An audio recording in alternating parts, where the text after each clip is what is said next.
So how to prevent? That's we're going to get into this now. So keeping children from being abused is the parents' responsibility.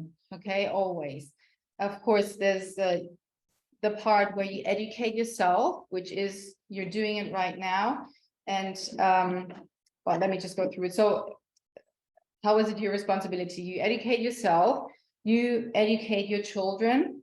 You build your prevention team, and you know how to step in, or you step in when you see a concerning behavior. And we're going to go through all of these right now. So educating yourself is you're doing it right now. You're doing this workshop, and it will be good to read books about it, articles, go online, talk to other parents, to experts, do workshops, other workshops.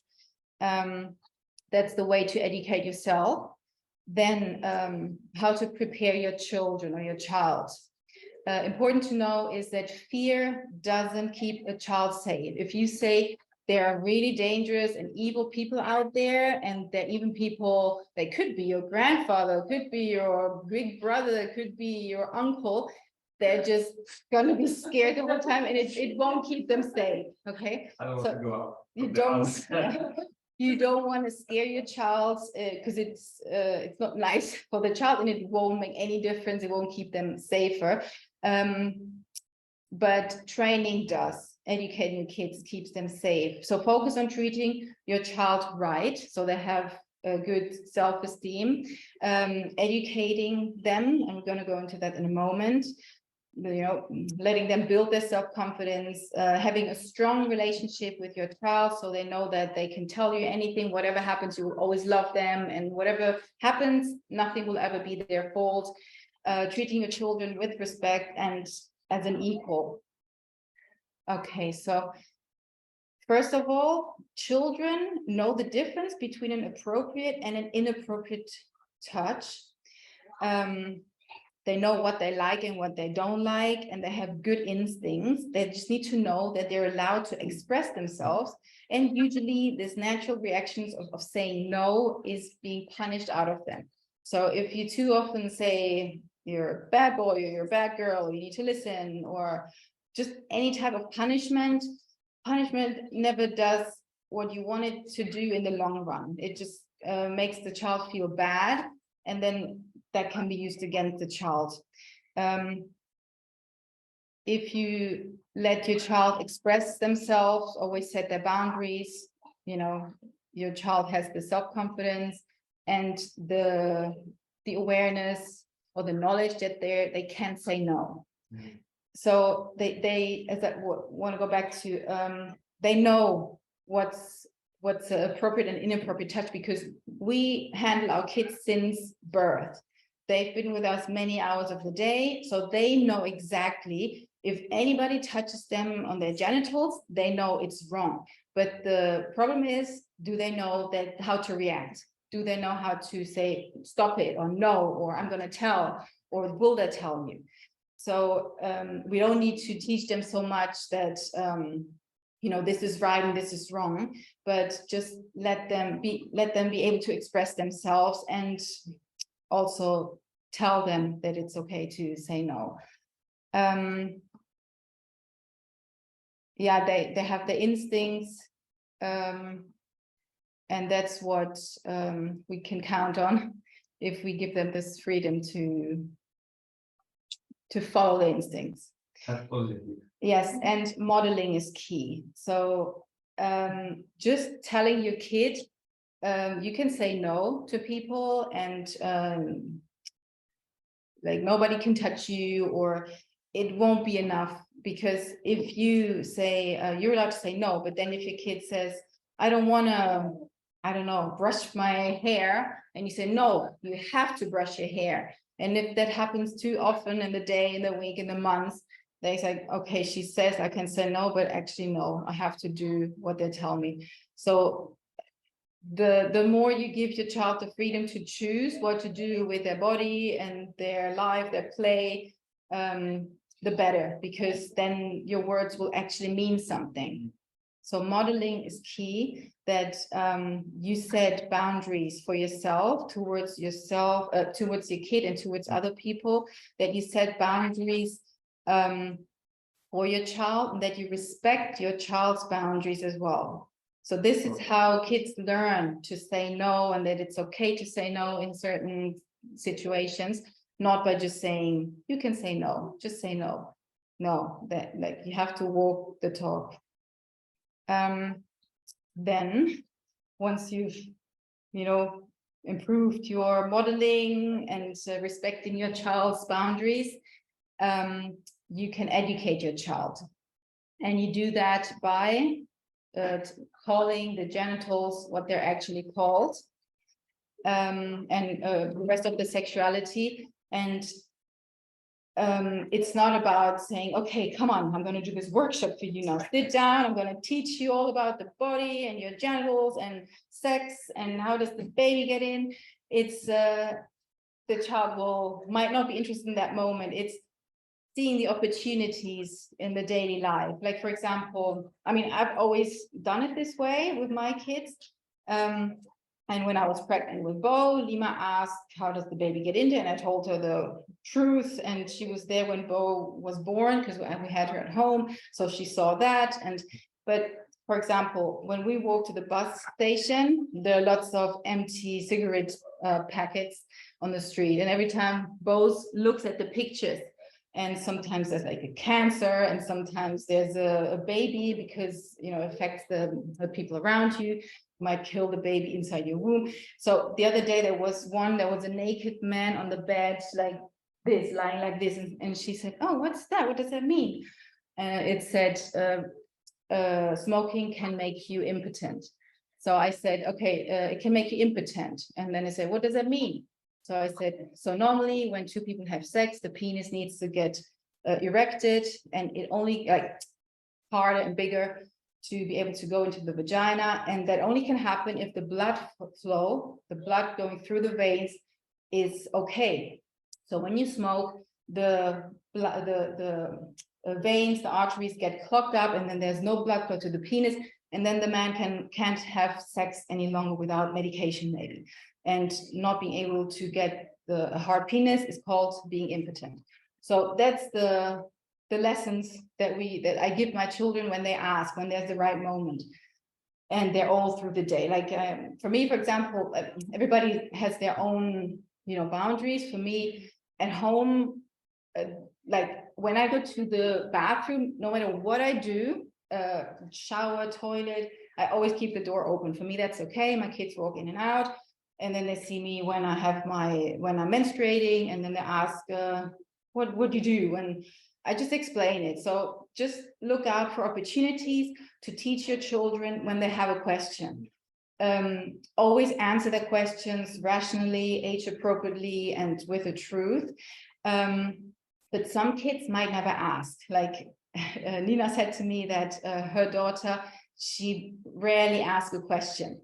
So it's important then to find a way to talk about this and to teach them about sexuality and their genitals and whatever else is important for this.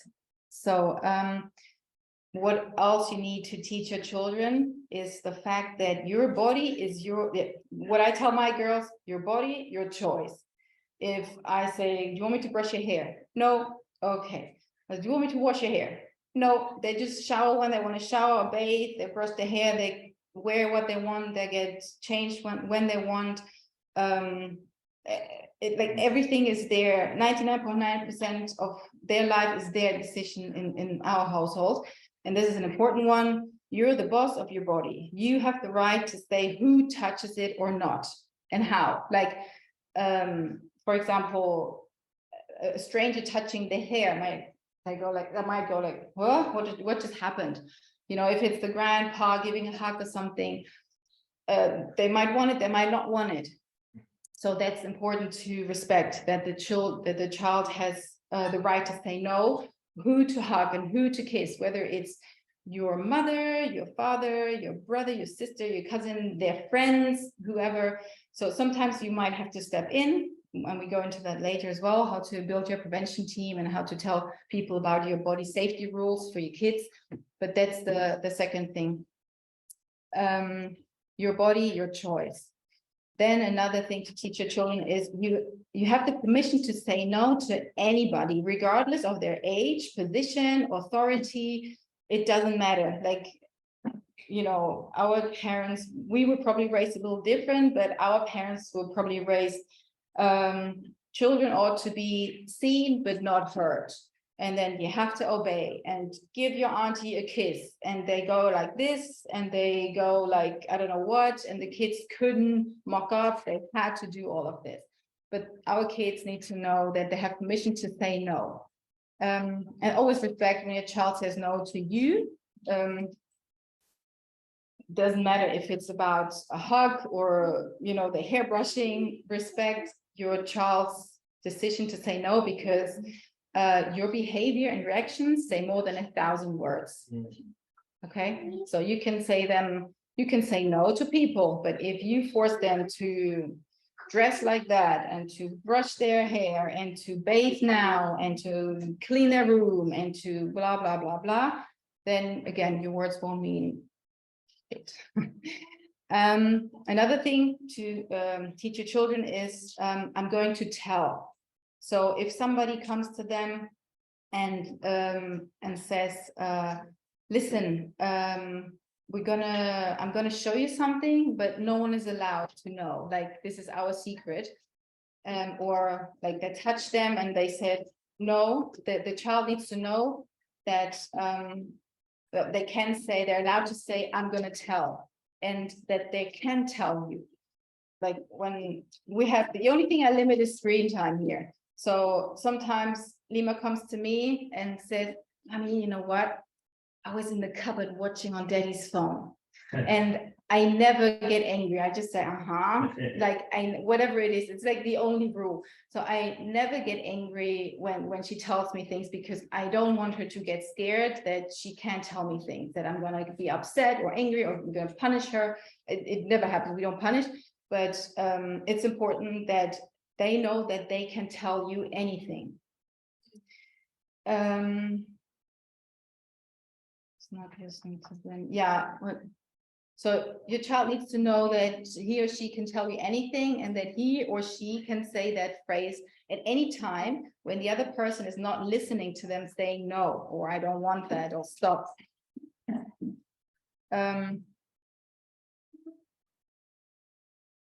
Yeah, and for this to actually work, you mustn't get angry when he or she does something wrong or makes a mistake. So mistakes are there to learn, and you don't even need to tell them what they're going to learn from it. They learn what they're going to learn. So the less interference, the better, the less words. It's like with your reactions, you're going to teach them more than with blah, blah, blah, blah, blah. So if they make a mistake, if they spill their glass, then okay, no problem. Yeah. If they do something, they break something, no problem. We just, find a solution, and that's it. That's how they learn that it's not a problem to make a mistake. I can tell my parents anything. Then the next thing for you to teach your children is the no secrets rule. That in our family, we don't keep secrets. Yeah. So there are surprises, there's confidentiality, and there's privacy, and that's all okay, but secrets not. So you need to explain the difference. Maybe not a 2-year-old. You can maybe just use surprise. It's okay. It's Mother's Day soon, and we're going to prepare the surprise for mommy, and she's going to know then. It's going to, be really nice for her, and she'll be happy. But secret is different. Secret can be dangerous. You don't have to explain that it's dangerous because somebody might use it against you and they're going to do something to you. No, we don't want to scare them, but explain the difference. That if somebody ever tells them that that's our secret, they say, I don't keep secrets and I'm going to tell. So this combination, if somebody says, even if it's just a little thing like, okay, I give you an extra scoop of ice cream, or we're going to watch this movie that's for 8-year-olds, and they're just 6, but it's our secret.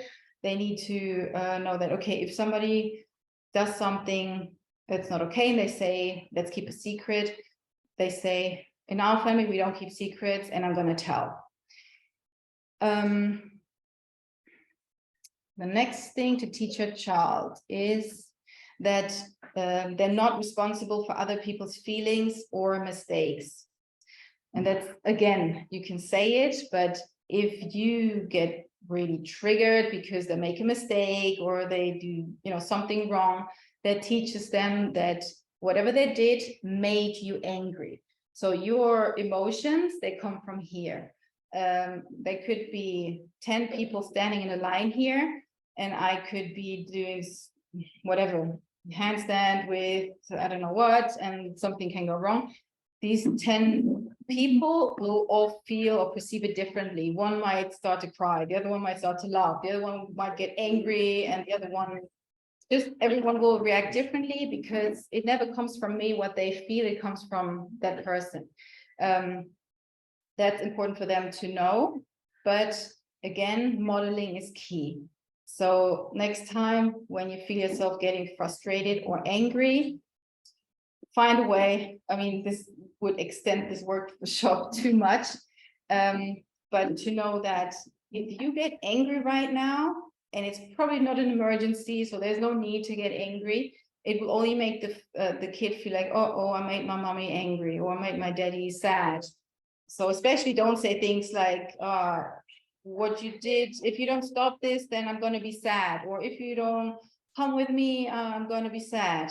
So that's manipulation, okay? And it's dangerous. So nobody likes to get manipulated in any way, but I just call it straight out manipulation. Explain what bribery and threats and manipulation means, because if somebody says to your child, if you tell your mommy that I gave you an extra scoop of ice cream, then I'm not going to be your friend anymore. It could be just a little bit older child, and could be even, a relative, and it might not mean anything bad. They might not,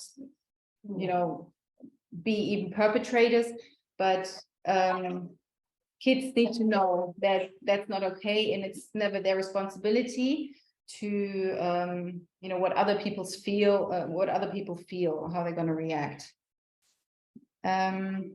Again, modeling is key. Work on your own manipulative behaviors towards your child or spouse. So if you do that to your spouse, the child will see it and they will learn to do this too. Stop saying things like, you're making me angry, or I get sad when you do, and explain to your child that you were wrong in saying these things. If you've been doing this, then sit down with your kid and say, listen, sometimes I've said something like, it made me really sad when you, I don't know, broke my favorite cup, or maybe really angry. Just explain to them, listen, I said that, but that's actually not true. What I feel has nothing to do with you. Like, you can't do anything, and especially you can't do anything that's gonna make me stop loving you. Like I say to my children now and again, because I do get angry, of course, everybody gets angry sometimes, or sad or whatever. And I say to them, no, it doesn't matter if I'm angry, sad, frustrated, or happy. I always love you. And if I get angry, then it's just an emotion that comes and goes. The love is always there. And if you're angry, sad, frustrated, if you're kicking me, if you're screaming at me, I still love you, and I will always love you. So because kids blame themselves for everything. Whatever happens, they think it's their fault. So they sometimes need to be reminded that nothing is their fault. And also, like, instead of finding someone to blame when something broke or something, maybe say, okay, we don't need to know who did this. We're just going to look for a solution. Focus on the solution rather than who did this. Just clean it up. Just fix it. Just get over it. It's not a problem. It's not an emergency. Your child's self-worth is more important than something that broke, even if it's a laptop or a phone or something. And especially keeping in mind that it can be dangerous, like that you make them more vulnerable if you make them feel that it's their fault and they're a bad person. And you don't even need to say that to your child, you're a bad person. but they still will think that. I have a friend in the UK. She had 2 girls, and she separated from her husband, and she did it the most gentle way possible. So they never fought. They just explained to them, and they went their own ways, and they always met afterwards. And like a year or 2 years later, one of her daughters came to her and said, "Mommy, you know what? I know why you got divorced." And she said, "Oh, yeah, it's because I did this and that." So she wasn't aware of that. So it's my other friend in Germany. She's got a 7-year-old and a 3-year-old. When the baby was born, the 3-year-old, of course, she had to spend more time with the baby. And at some point, she said to her older child, "Listen, I love you just the same as the baby. Okay, I might be spending more time with him because he needs more care. He can't do anything by himself, but I do love you the same way." And he said, "Oh, really? I thought now you only love the baby." So it's important to let your children know from time to time these things. Okay. Another thing to teach your children is that the body language, the words, and the eye contact are congruent when they set their boundary towards someone. So let's say there's an uncle, and they put them on their lap, the kid on the lap, and the child says, "I don't want to sit here." But then he just sits there and does nothing. The uncle, "Come on, you're my favorite," or something, and "Please let me down." Like the child's, like the best is look him in the eyes and, "I want to go down, like put me down, please," and then move away. So that's something, if you look people straight in the eyes, if you look your kids straight in the eyes, if you set your boundaries clearly, respectfully, then they will learn it. But it's never a bad idea to tell them as well that if somebody does something, then it's more powerful if you look them in the eyes and you maybe step back or something. Yeah. Questions? Are there any questions so far?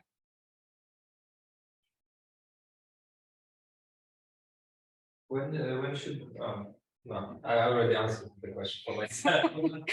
Like as soon as possible, we can talk using as much detail in context of the age of the child, right? Yes.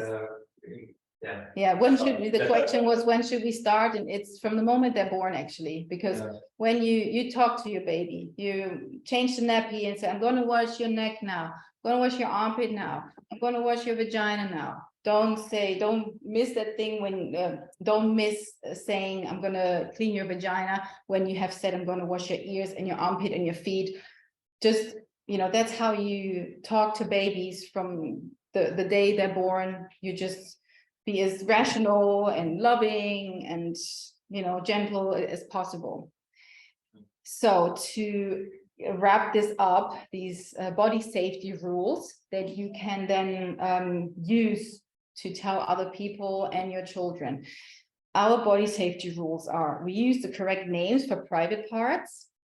No one is forced to hug, kiss, or be touched. I'm gonna send it to everyone. No one is forced to hug, kiss, or be touched. We are the bosses of our bodies. We don't look, touch, or play games with other people's privates. When somebody says no or stop, we listen.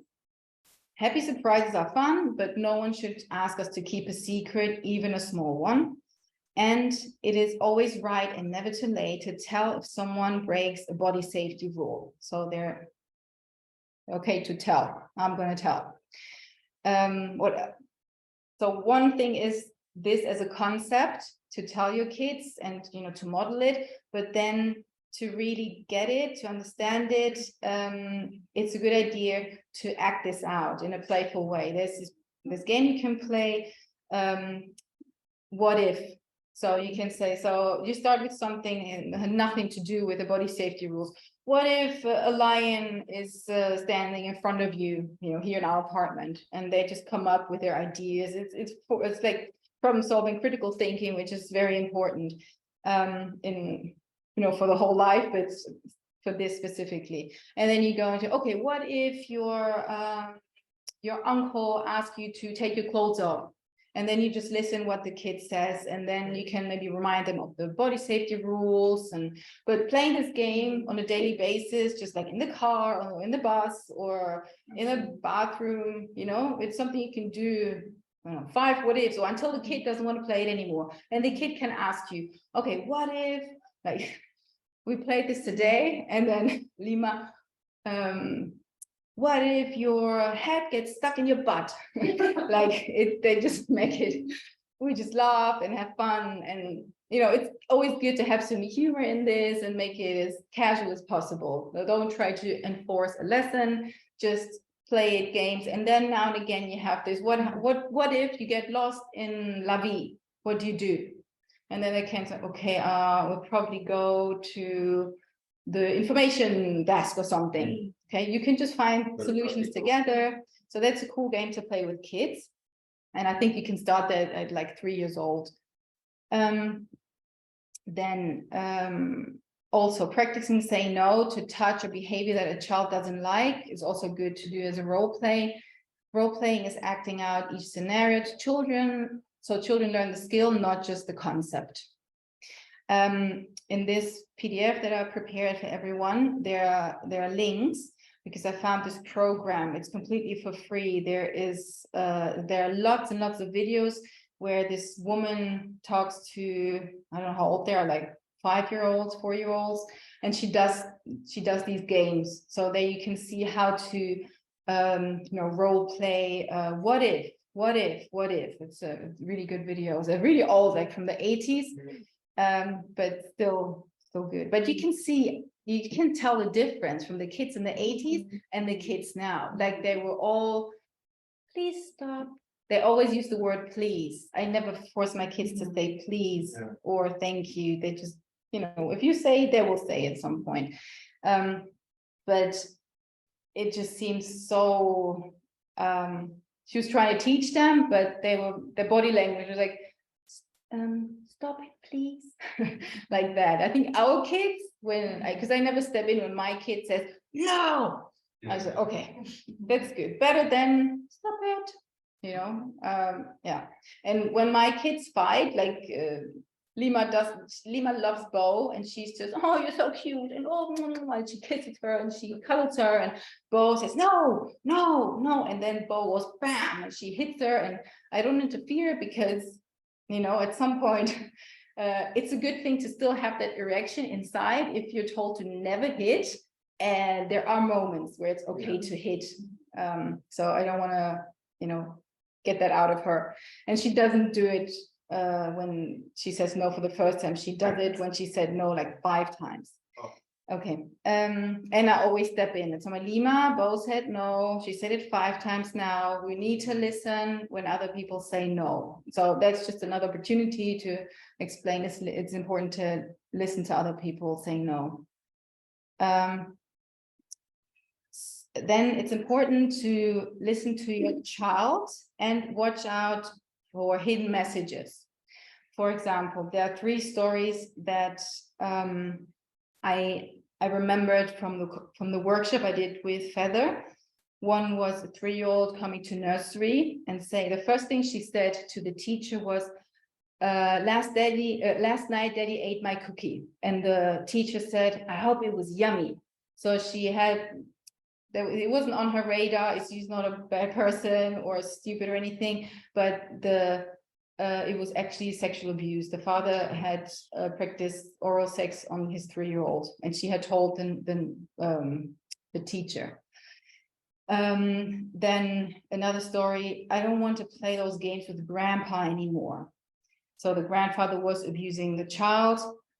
I don't know how the father reacted, but what would be a good way to find out? What question would you ask your child if she said, I don't want to play those games with grandpa anymore? You can jump in now. Sure. What kind of game? Yeah, Sure. Yeah, what kind of games? Show me. Yeah, open questions. Yes. Yes, I was saying the same. What kind of games? Show me, please. Yeah. Yeah, that's and it's important to stay calm so that the kid doesn't get nervous, like, I better don't tell because mommy's getting upset or something. Just ask casually, what kind of games? Another story, I don't want to sleep on the sofa. There was this girl, she had two older brothers. The parents were separated. When they slept at the father's place, two kids would sleep in the bedroom and the other kids on the sofa. And when the girl slept in the bedroom and the boys on the sofa, everything was fine. But then she started crying next time she went there and said, I don't want to sleep on the sofa. She was bawling her eyes out, and her father said something like, go onto the sofa, you spoiled brat. You're going to sleep on the sofa. The thing was, when she was in the room, she could lock the door. When she was on the sofa, one of her older brothers would come in the night and abuse her. So when your child says something like, she's crying, like, okay, the nanny's coming, and she's just crying, kids have instincts. There might nothing be going on, but they might get a bad vibe of the person. Nothing might have happened yet, but if your child is really, like, respect your child's choices. There will be a person that your child likes, who is okay, who's not a perpetrator, but listen to your child and respect their choices as well. Then, yeah, asking questions like, if your child said to you, I don't want to go to ballet class today, what could you ask? Also, a common question. Just why? Why? Yeah, Loved it, and now what? What exactly. changed? Yes, just ask how come, why, or my friend asked me to have a sleepover, but I don't want to. And if your child said, my friend asked me to have a sleepover, but I don't want to go. Yeah. So there's something, your child is telling you something. If you just say, okay, or come on, you always go there over the weekends because you want to have the weekend off, listen to your child, ask them, there's something behind that. If not, great, but if there is, shit. Or if the child is asking, when is the babysitter coming back? That might be something. Like, the child might not say, I don't want that babysitter because they touched me. They're, like, most of the times they're not going to say it that way. They're going to let you know somehow. You need to listen out to these messages. I once heard or read that story where a boy said, well, do you know any gay people? And the mother was like, disgusting. No, I don't want to have anything to do with them. So the boy had been sexually abused, and he didn't tell the mother because he was supposedly gay now, because that's what gay people do. So he couldn't tell her what had happened. Yeah. So always believe your kids. They will never make it up. Never. They can't have fantasies if they've never seen porn or been abused. Always believe your children or your child. Any questions? Yes. A question about, because now we are speaking about how the child can address the situation or this, and what about if we are present, like you had this situation with Dima? I don't know if you will be speaking about it later, or now I can ask. So how we should find out what is all right or not, and how we should address. Yeah, we're going to get into Okay, that. cool. So